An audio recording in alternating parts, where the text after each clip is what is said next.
It was a quiet morning in Mapletown, a small, peaceful community where everyone knew each other. James Carter, a humble schoolteacher, had just finished preparing breakfast for his family. His wife Ruth, a kind and patient woman, was busy helping their children Lucy and Ben get ready for school. Life in Mapletown was simple, and James liked it that way. But James had no idea that his life was about to change forever. That same morning, an unexpected visitor arrived at their doorstep. It was an elderly man dressed in a long robe, his face solemn and his eyes deep with wisdom. He introduced himself as Mr. Nolan, an emissary from the Council of Elders, a group that governed a distant and ancient kingdom known as Eldoria. "James Carter," Mr. Nolan began, his voice firm but kind. "You have been chosen by the Oracle to be the next ruler of Eldoria." James stared at him, bewildered. "You must be mistaken," he said, shaking his head. "I am just a teacher. I have no ties to any kingdom." But Mr. Nolan insisted. He explained that the Oracle's decision was final and could not be questioned. According to the prophecy, James was a descendant of the kingdom's first king and the only one capable of restoring balance to Eldoria. Ruth, standing behind James, placed a hand on his shoulder. "This is a mistake," she said gently. "We have a life here. We can't just leave everything behind." Mr. Nolan's face darkened. "I understand your hesitation, but the kingdom is in grave danger. Without your leadership, chaos will consume Eldoria. Please, think carefully." James and Ruth spent the rest of the day discussing the matter. They knew leaving Mapletown would mean uprooting their children and abandoning the life they had built together. But there was something about Mr. Nolan's words that lingered in James's mind. What if he really was the only one who could save this mysterious kingdom? By evening, James made his decision. "If what Mr. Nolan says is true," he told Ruth, "then I have no choice. I must go." The next morning, James, Ruth, Lucy and Ben packed their belongings and followed Mr. Nolan to Eldoria. The journey was long and tiring, and as they approached the kingdom, they were greeted by a grand but crumbling castle. It was clear that Eldoria had seen better days. The Council of Elders welcomed James with mixed emotions. While some, like Lady Margaret, were hopeful, others, such as Lord Henry, were skeptical of an outsider taking the throne. "You expect us to trust a stranger?" Lord Henry sneered during the first council meeting. "How do we know he's the one?" Lady Margaret defended James. "The Oracle has spoken. We must trust in the prophecy." James, feeling the weight of their expectations, knew he had a lot to prove. As he settled into his new role, he began to uncover the challenges facing Eldoria: corrupt officials, a struggling economy, and a restless population. But the most unsettling discovery was the legend of the Seven Doors. According to an old tale, the kingdom's prosperity was tied to 7 ancient doors hidden across Eldoria. Each door held a secret, and opening them all would either bring salvation or unleash destruction. James realized that his mission was far greater than ruling a kingdom. He had to find and unlock the 7 doors to restore balance to Eldoria. And so his journey began. The first night in the castle was anything but peaceful. James tossed and turned, his mind heavy with thoughts of the 7 doors. What secrets could they hold? Why had he been chosen for such a monumental task? Meanwhile, Ruth tried to comfort the children, who were struggling to adjust to their new surroundings. The castle, though grand, felt cold and unfamiliar. The next morning, James called for a meeting with the Council of Elders. He needed answers. "What do you know about these 7 doors?" James asked, his voice firm but curious. Lady Margaret was the first to speak. "The 7 doors are no mere legend," she said. "They are real, scattered across Eldoria, and each one is guarded by a challenge, tests of wisdom, courage, and character. The prophecy says that only the true king can unlock them all." Lord Henry scoffed. "And what makes you think he is the true king?" he said, glaring at James. Ignoring the remark, James pressed on. "What happens if the doors are opened?" The room fell silent. Finally, Mr. Nolan spoke.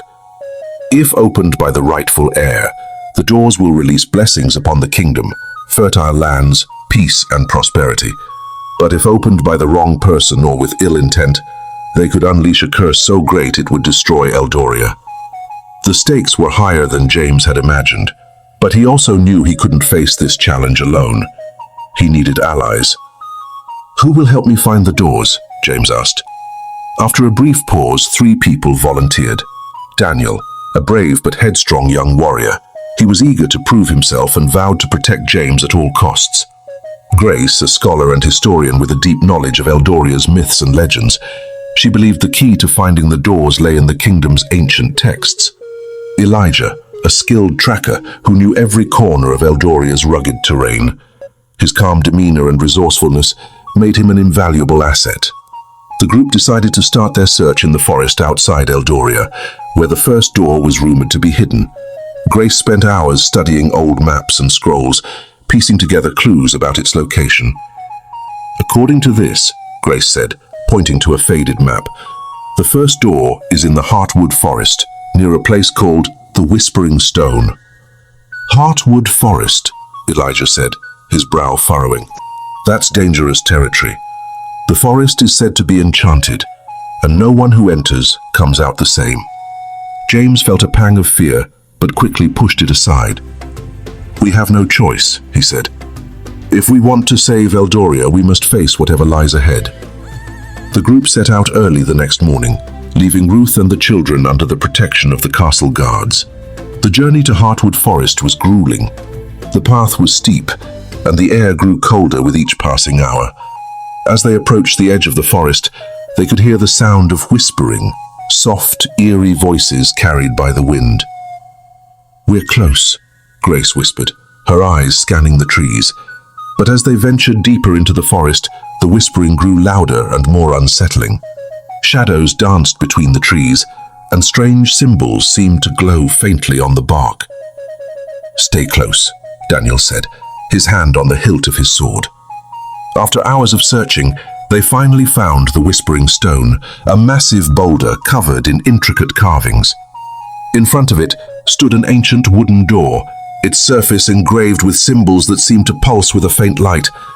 "This must be it," Grace said, her voice trembling with a mix of fear and excitement. James stepped forward, his heart pounding. As he reached for the door's handle, a booming voice echoed through the forest. "Who dares to open the first door?"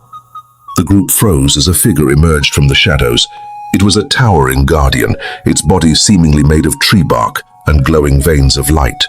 "To prove your worth," the guardian said, "you must solve the riddle of the Whispering Stone. Fail and you shall never leave this forest." James swallowed hard. The fate of Eldoria and his family depended on his ability to solve the riddle. The guardian loomed over James and his companions, its glowing eyes fixed on them. The forest seemed to hold its breath, the whispers fading into an expectant silence. "The riddle," the guardian said, its voice deep and resonant, "is this. I have cities but no houses. I have mountains but no trees. I have water but no fish. What am I? You have until the next sunrise to answer. Fail, and the forest will claim you." James glanced at his companions. Grace looked deep in thought, her brow furrowed. Daniel gripped his sword tightly, clearly frustrated by the challenge. Elijah knelt by the Whispering Stone, running his fingers over its carvings, as if hoping the answer lay hidden there. "It's a test of the mind," Grace said, breaking the silence. "The riddle isn't meant to be straightforward. It's meant to make us think." James nodded, his mind racing. "Cities without houses, mountains without trees, water without fish." He repeated the words under his breath, trying to piece them together. Meanwhile, the forest seemed to grow darker, as if time itself was pressing down on them. The faint glow from the symbols on the door pulsed rhythmically, like the ticking of a clock. Daniel, growing impatient, muttered, "This is ridiculous. Why can't we just force the door open?" "The Guardian would never allow it," Elijah said calmly. "This is about proving worth, not brute strength." Grace suddenly snapped her fingers. "A map!" she exclaimed. "The answer is a map. It has cities but no houses, mountains but no trees, water but no fish." James's eyes lit up. "Of course, a map. That has to be it." He turned to the Guardian, his voice steady. "The answer to your riddle," is a map. For a moment, nothing happened. The forest remained eerily silent. Then, the guardian tilted its head, and the glowing veins across its body began to dim. "You are correct," it said, its voice softer now. "You have proven your worth to open the first door." The guardian stepped aside, and the carvings on the whispering stone began to shift and change, forming an intricate key. The key floated into the air and slid into the door's lock. With a heavy groan, the door slowly opened, revealing a blinding light. James shielded his eyes as the light enveloped them. When it faded, they found themselves standing in a vast chamber. The walls were covered in ancient symbols, and at the center of the room stood a pedestal with a glowing orb resting on it. Grace stepped forward, her voice trembling with awe. "This must be the first relic." James approached the pedestal cautiously. As he reached out to touch the orb, a voice echoed in his mind. "The path to the next door lies where the sun sets behind the 3 peaks. But beware, the challenges ahead will test not only your mind but your heart." The orb vanished in a flash of light, and the group found themselves back in the forest, the first door now sealed behind them. "We did it," Daniel said, his voice filled with relief. James, however, felt the weight of the journey ahead. The next door awaited, and with it, even greater challenges. As they made their way back to the castle, James couldn't shake the words of the voice. The next door would test not just his intellect but his very heart. The group returned to the castle exhausted but victorious. James recounted their encounter with the Guardian and the riddle to Ruth and the Council of Elders. Lady Margaret seemed encouraged by their progress, while Lord Henry remained skeptical. "So you've unlocked one door," Lord Henry said, his tone dismissive. "But what happens when the tests become more than riddles? Can you handle what's coming, James?" "I don't have a choice," James replied, his voice steady. "I'll do whatever it takes to save this kingdom." Later that evening, as the family sat together in their chambers, Ruth placed a hand on James's shoulder. "You're doing well," she said softly, "but don't forget why you're doing this. Eldoria needs you, but so do we." James nodded. He couldn't afford to fail, not for Eldoria, and not for his family. The next morning, Grace pored over the ancient texts again, deciphering the clue they'd received from the orb. "Where the sun sets behind the 3 peaks," she read aloud. "That must be the Trinity Hills to the west. It's a day's journey from here." Elijah nodded in agreement. "I've traveled near there. The terrain is rough, but we can make it if we start early." The group prepared for their journey, packing supplies and ensuring they were ready for anything. James felt a sense of unease as they left the castle. The first door had been a test of the mind, but the warning about the next challenge testing his heart weighed heavily on him. As they approached the Trinity Hills, the air grew colder and the skies darkened. The hills were steep and jagged, their peaks shrouded in mist. At the base of the largest hill, they found a stone archway engraved with unfamiliar symbols. "This must be it," Grace said, examining the archway. Before they could proceed, a chilling voice echoed through the air. "To enter, one must prove their heart is pure. Who among you will step forward?" James stepped forward without hesitation. "I will." The voice spoke again. "To open this door, you must face your greatest fear. Only then will the path reveal itself." Before anyone could react, James was engulfed by a swirling mist. When it cleared, he found himself alone in a dark, silent forest. The trees seemed to close in around him, and a sense of dread settled in his chest. Suddenly, he heard a faint cry. It was Lucy's voice calling for help. "Daddy, help me!" Panic surged through James as he ran toward the sound. He found Lucy standing on the edge of a crumbling cliff, tears streaming down her face. Beneath her was a swirling abyss of shadows. "Daddy, I'm slipping!" she cried, her voice trembling. James reached out to grab her, but as he did, the ground beneath him began to crumble. He could feel himself being pulled into the darkness. "Let go," a voice whispered in his mind. "You cannot save her." "No!" James shouted. "I'll never let go." With every ounce of strength, he pulled Lucy back to safety. As soon as she was in his arms, the scene dissolved, and James found himself back at the archway. The voice spoke again. You have proven your heart is true. The second door is open. The mist cleared, revealing a hidden path leading up the hill. The group followed the path to a stone chamber, where another pedestal awaited them.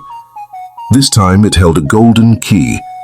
James picked up the key, and once again, a voice echoed in his mind. The third door lies beyond the Silver River, where the waters run deep. Your journey will test your loyalty and trust. Be prepared. The key vanished, and the group returned to the base of the hill. Though relieved to have passed another test, James knew the challenges ahead would only grow more difficult. As they set out for the Silver River, James couldn't shake the feeling that someone, or something, was watching them. The journey to the Silver River was fraught with tension. The group felt the weight of the next test looming over them. James walked ahead, his thoughts swirling with questions about what lay ahead. Grace and Elijah discussed potential strategies for crossing the river, while Daniel kept watch, his hand never far from his sword. By nightfall, they reached the riverbank. The Silver River stretched wide before them, its waters shimmering under the moonlight. The sight was both mesmerizing and eerie. The current was swift, and the sound of rushing water filled the air. "This is it," Grace said, unfolding a map. "The text mentioned that the third door is hidden within the river itself, but it doesn't explain how to find it." "Great," Daniel muttered. "We're supposed to search a raging river for a hidden door?" James studied the river carefully. The shimmering surface seemed to reflect more than just the moonlight. There were faint glowing symbols beneath the water. "There," he said, pointing. "Those symbols, they must be a clue." Elijah stepped closer to the edge of the river. "If the door is underwater, we'll need to dive, but the current is strong, it won't be easy." Before they could decide what to do next, the voice returned, loud and commanding. "To open the third door, you must prove your loyalty and trust. Only one may enter the waters, but their fate lies in the hands of the others. Choose wisely." The group exchanged uneasy glances. "I'll go," Daniel said without hesitation. "I'm the strongest swimmer." James hesitated. "Are you sure? This isn't just about swimming. We don't know what's waiting down there." "I trust you all to guide me," Daniel replied. "We don't have another choice." Grace examined the glowing symbols carefully. The symbols seemed to form a pattern. "If we can figure it out, we might be able to guide Daniel to the right location." Elijah nodded. "I'll watch the current and call out any changes. Daniel, you'll need to listen closely to our directions." Daniel removed his armor and stepped into the icy water. The current pulled at him immediately, but he held his ground. "I'm ready," he called out. As Daniel began swimming toward the glowing symbols, Grace shouted instructions based on her observations. "To your left, now straight ahead. Watch for the whirlpool." Elijah kept a sharp eye on the river's surface, calling out warnings whenever the current shifted. James stood at the riverbank, his heart pounding as he watched Daniel disappear beneath the water. Minutes felt like hours as Daniel navigated the treacherous waters. Suddenly, the glowing symbols grew brighter, and a faint rumble echoed through the air. "I see something," Daniel's voice called out from below. "It looks like a door." "Be careful," James shouted. Just as Daniel reached the glowing door, the river seemed to come alive. The water churned violently, and shadowy shapes began to rise from the depths. "What is that?" Grace cried. Creatures formed from the river itself lunged toward Daniel, their watery limbs clawing at him.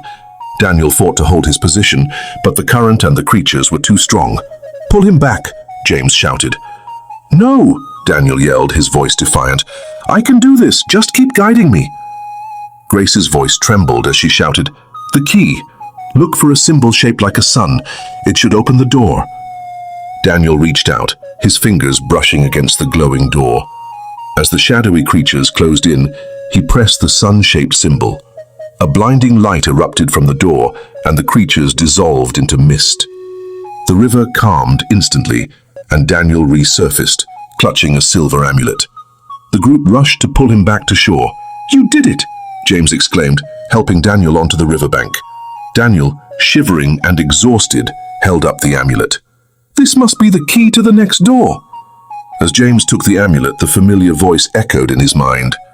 The next morning, the group broke camp and began their journey to the Valley of Echoes. The air grew heavier with each passing mile, and an eerie silence enveloped them as they approached the valley. Even the usual sounds of birds and rustling leaves were absent, replaced by an unsettling quiet that seemed to press against their ears. Grace tightened her cloak against the cold breeze. The Valley of Echoes is said to reflect your deepest fears and secrets. We need to be ready for anything. Daniel, still recovering from the river's test, nodded grimly. I hope it doesn't involve more water. When they finally reached the valley, they stood at its edge, staring into a vast expanse of grey mist. Jagged rocks jutted out from the ground, and faint whispers echoed through the fog, growing louder the longer they listened. We need to stick together, James said firmly. No one wanders off. As they entered the valley, the whispers grew clearer, forming words that seemed to be directed at each of them. You failed him, James, a voice hissed. You couldn't save him. James froze, his heart pounding. The voice sounded like his father's, accusing and cold. He clenched his fists, refusing to let the whispers distract him. You're not strong enough, Grace, another voice sneered. You'll only get them all killed. Grace stumbled, her face pale, but she pressed on, gripping her staff tightly. For Daniel, the voice was a soft, mocking laugh. You pretend to be brave, but deep down you're terrified of being alone. You can't protect anyone. Elijah seemed unaffected at first, but his eyes darted nervously as the whispers circled him. They'll discover your secret, the voice taunted, and when they do, they'll abandon you. Keep moving, James called out, his voice cutting through the rising tension. The group pushed forward until they reached the center of the valley, where a massive stone gate stood shrouded in mist. Carved into the gate were images of faces, their mouths open as if screaming or whispering. This must be the fourth door, Elijah said, his voice trembling slightly. Suddenly the ground beneath them shook, and a figure emerged from the mist. It was a shadowy form that shifted and changed, its features reflecting each of them in turn. I am the Echo, the figure said, its voice a blend of many. To open this door, you must confront the truths you fear the most. Speak your secrets aloud, or the valley will consume you. The group exchanged uneasy glances. The weight of the challenge pressed heavily on their hearts. James stepped forward, his voice steady despite the fear gnawing at him. I blame myself for my father's death. I've carried that guilt for years, and it's made me afraid to lead. But I won't let it stop me anymore. The Echo shifted, its gaze turning to Grace. She hesitated but took a deep breath. I'm afraid of failing. I've always felt like I have to prove myself, but I realize now that I can't do everything alone. The whispers grew louder as the Echo turned to Daniel. His jaw tightened, and for a moment he said nothing. Then, with a shaky voice, he admitted, I'm afraid of being useless. I act tough, but I'm scared that one day I'll fail when it matters most. Finally, the Echo faced Elijah. He looked down, his hands trembling. I've been keeping a secret, he said softly. I'm not who you think I am. I was sent here to spy on you, to report your every move to the council. But somewhere along the way I started to believe in this mission.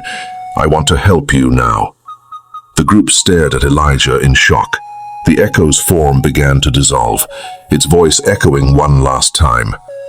You have spoken your truths. The door is open, but trust has been shaken. Only unity will see you through the next test. The stone gate creaked open, revealing a spiral staircase descending into darkness. The group hesitated at the threshold, their bond now fragile and uncertain. The spiral staircase led them into a cavern illuminated by a dim golden light.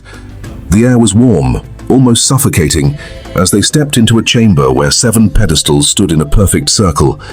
At the center of the room was the final door, a massive structure made of gold and onyx, its surface etched with the symbols of the trials they had faced so far. Each pedestal held an object, a sword, a shield, a compass, a book, a crown, a key, and a mirror. As the group approached, the voice returned, resonating from the chamber walls. You have proven your strength, loyalty, courage, and honesty, it declared. Now, only one may open the final door. The one who does must choose a path: power, sacrifice, or unity. Choose wisely. for this decision will shape your destiny." The group exchanged uneasy glances. After all they had endured, the idea of leaving the decision to one person felt unfair. "Who should it be?" Grace asked, her voice hesitant. "I think it should be James," Daniel said, stepping forward. "He's led us this far. He deserves to make the choice." Grace nodded. "I agree." Even Elijah, still under suspicion after his confession, said, "I trust James to do what's right." James stared at the objects, his heart pounding. The responsibility was overwhelming, but he knew there was no turning back. The voice spoke again, softer this time. "Choose your symbol, and the door shall reveal your path." James approached the pedestals, studying each object carefully. The sword represented power, the shield sacrifice, and the compass unity. Each path seemed heavy with its own consequences. Finally, he reached out and picked up the compass. It felt warm in his hand, almost alive, as if it resonated with his very soul. "I choose unity," James said, his voice steady. The golden and onyx door began to glow, its intricate carvings shifting and rearranging. The chamber trembled as the door slowly opened, revealing a radiant light. The voice returned, now gentle and approving. "By choosing unity, you have ensured a future where strength is found in togetherness. Step forward and claim your reward." The group hesitated for a moment before following James through the door. On the other side was a breathtaking landscape, a lush, vibrant world filled with golden fields, sparkling rivers, and a sky painted with colors they had never seen before. At the heart of this world stood a massive tree with silver leaves and golden fruit. Beneath it, a pedestal held a single, glowing crystal. "This is it," Grace whispered. "The heart of eternity. The treasure we've been searching for." As James approached the crystal, the voice returned for the final time. "This world is yours to protect." The heart of eternity grants you the power to heal and rebuild, but it comes with responsibility. Guard it well, for the challenges you faced were only the beginning. James picked up the crystal, feeling its warmth spread through him. The group stood together beneath the silver tree, their trials behind them but their future uncertain. "This isn't just the end of a journey," James said, looking at his friends. "It's the beginning of something greater." They stood in silence, the weight of their adventure settling on their shoulders as they realized they were no longer just travelers. They were now the guardians of a world worth fighting for. Life is filled with challenges. Much like the trials faced by James and his friends, each obstacle they overcame taught them the importance of courage, honesty, sacrifice, and unity. Their journey reminds us that no matter how uncertain or daunting the path may seem, we possess the strength to endure and the power to choose a future of hope and togetherness. Remember, your greatest victories often lie on the other side of fear. Stand strong, trust your team, and believe in your ability to make a difference. If this story inspired you, don't forget to like, share, comment, and subscribe to stay connected with more empowering stories. Thanks for watching. Thank you so much. I really appreciate